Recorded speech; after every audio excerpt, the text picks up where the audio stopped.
ya uendeshaji ya ligi almaarufu kamati ya saa 72, na yenyewe tumeialika leo ije kwenye iftari tuzungumze mambo ya mpira na tufuturu pamoja.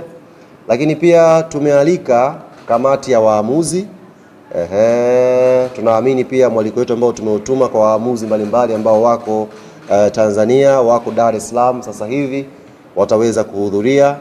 Ndugu yetu Ahmed Arajiga, Ramadhani Kayoko, Heri Sasi, Frank Komba, mzee wetu Mkono yule, Tatu Malogo, waamuzi wote wa Premier League na wao tumewaalika leo kwenye iftari yetu waje washiriki na sisi klabu yetu Young Africans.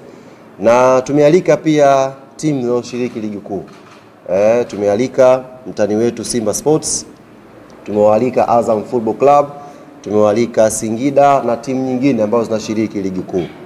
Kwa hiyo ukiangalia tumealika wadau tofauti ambao tunaamini tutakutana na kuzungumza mpira vizuri. Kwa hiyo ni matumaini yangu ni jambo tu la iftar, tusikimbiane na huko. Ni jambo tu la kufuturu pamoja na kuzungumza. Pale baraza sidhani kama kuna eneo la ruhusu pale mpira kuchezwa. Kwa maana yake itakuwa ni mazungumzo tu ya watu kuzungumza. Lakini pia ndugu zangu waandishi wa habari ambao mmekuja hapa, automatic nyinyi wote ambao mmehudhuria hapa mtapata mialiko yenu.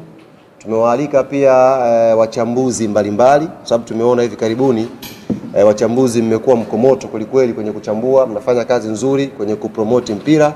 Hasa leo tumewaletea wadau wote karibu. Msichambulie mbali, leo mchambulie karibu pale. Una swali kwa mzee Mguto upo naye. Una swali kwa nani upo naye. Una swali kwa nani, tuchambue wote pale kwa karibu na tuweze kuleta flavor tofauti. Kwa hiyo hawa ni mabaadhi makundi ambayo tumewaalika.